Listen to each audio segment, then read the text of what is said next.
Item: SCP-1197. Code name: Room 41. Object Class: Euclid.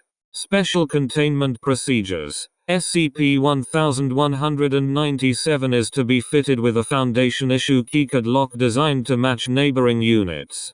Management has been instructed to inform both staff and guests that SCP-1197 is indefinitely inaccessible.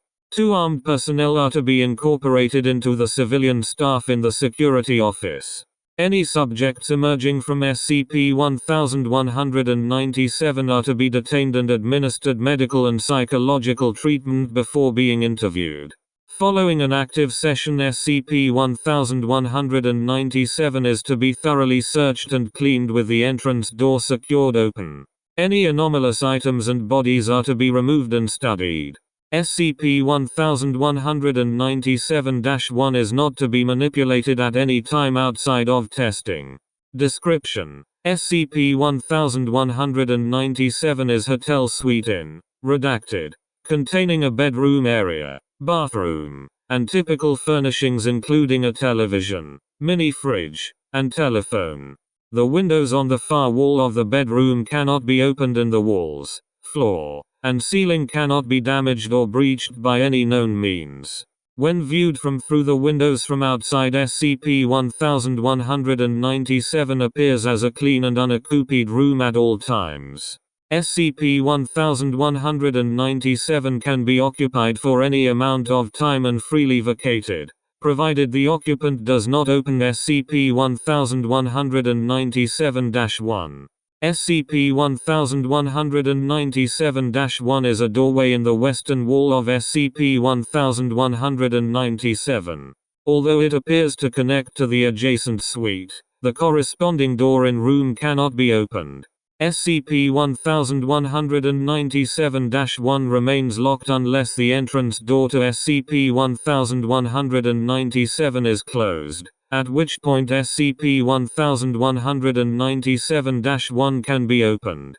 Opening SCP-1197-1 will reveal an identical version of SCP-1197, including any current occupants who have opened their version of SCP-1197-1 at the same moment. New instances of subjects exhibit accurate knowledge in response to questions of identity, and act in a similar manner. Posthumous testing reveals no biological discrepancies. SCP-1197 has demonstrated the ability to spawn items during an active session, out of view of any occupants.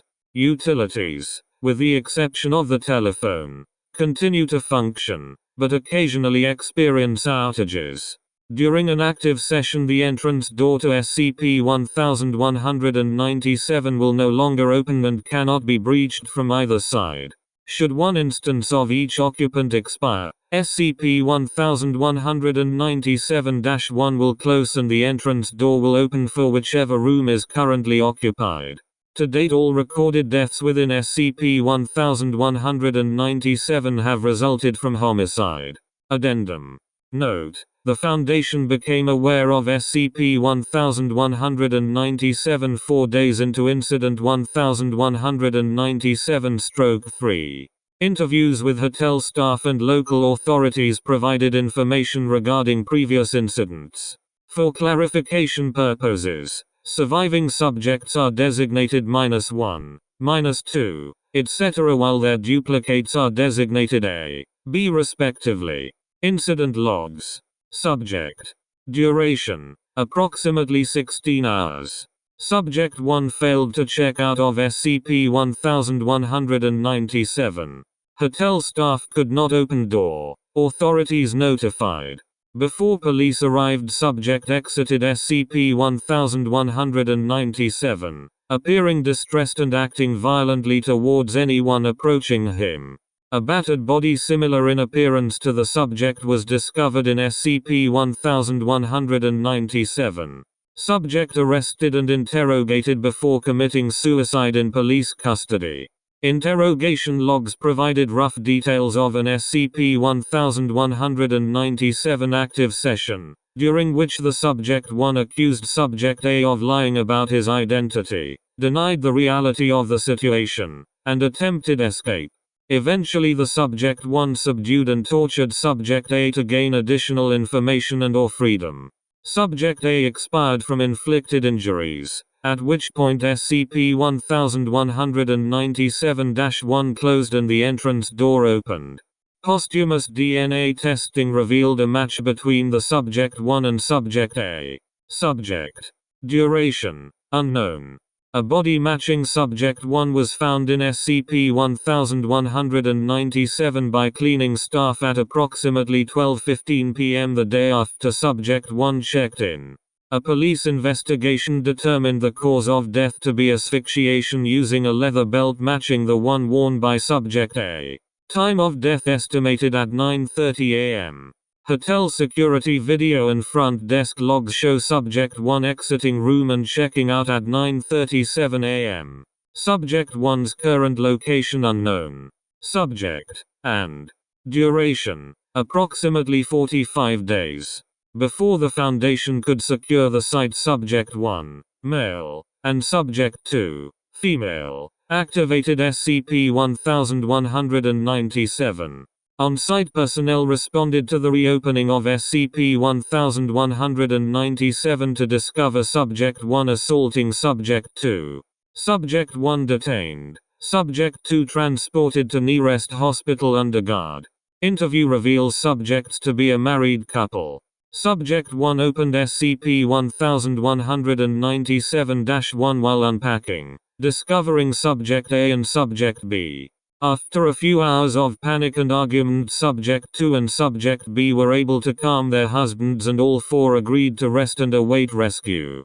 Subject B discovered wrapped sandwiches in their mini fridge which hadn't been there previously, sharing them amongst all four subjects.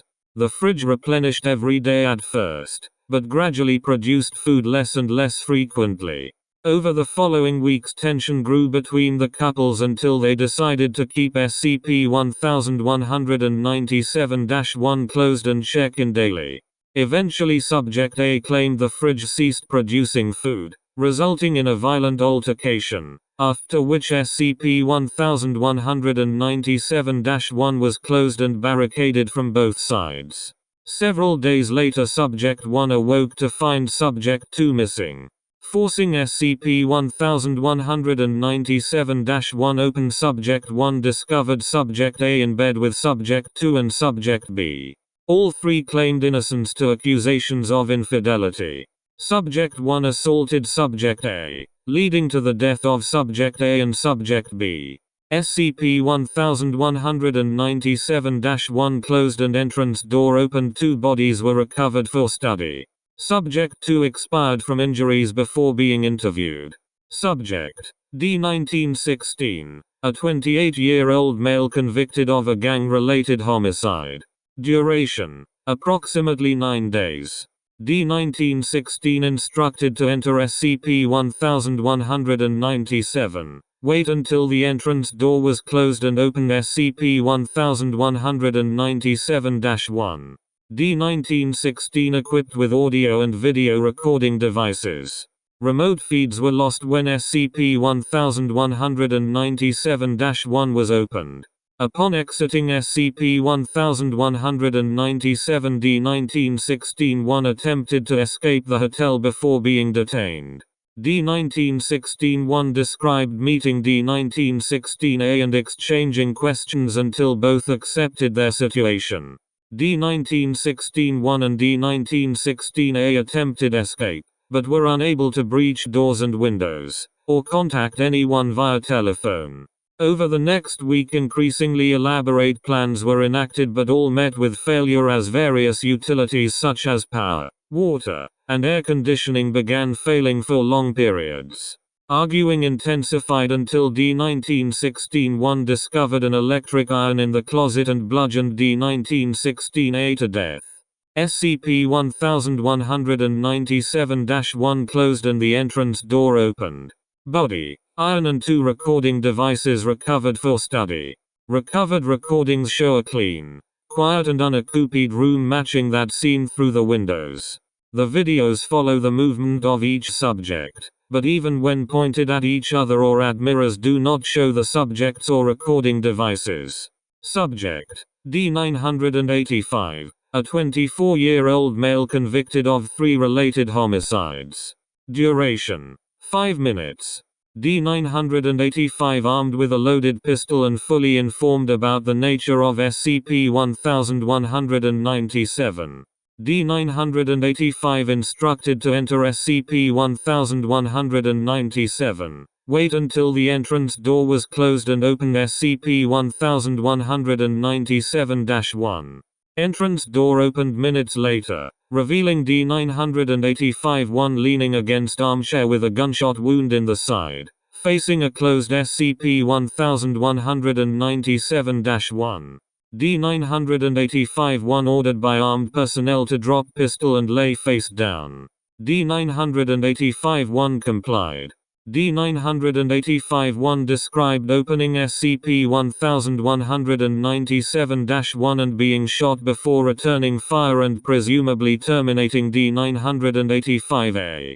Personnel report not hearing any gunshots or other noises from SCP-1197 until entrance door reopened.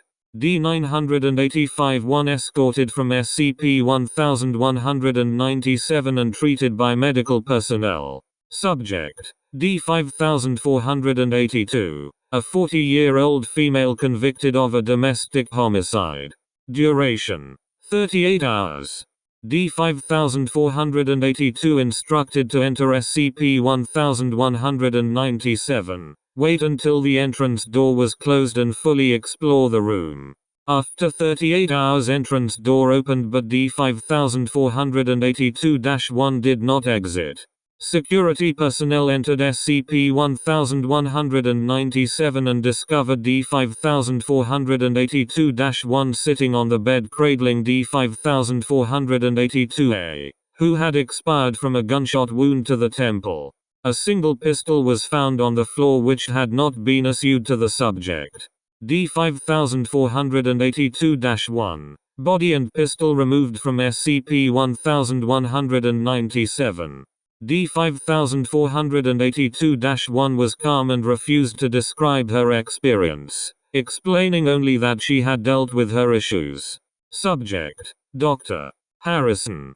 Duration: ongoing 96 days as of most recent project report.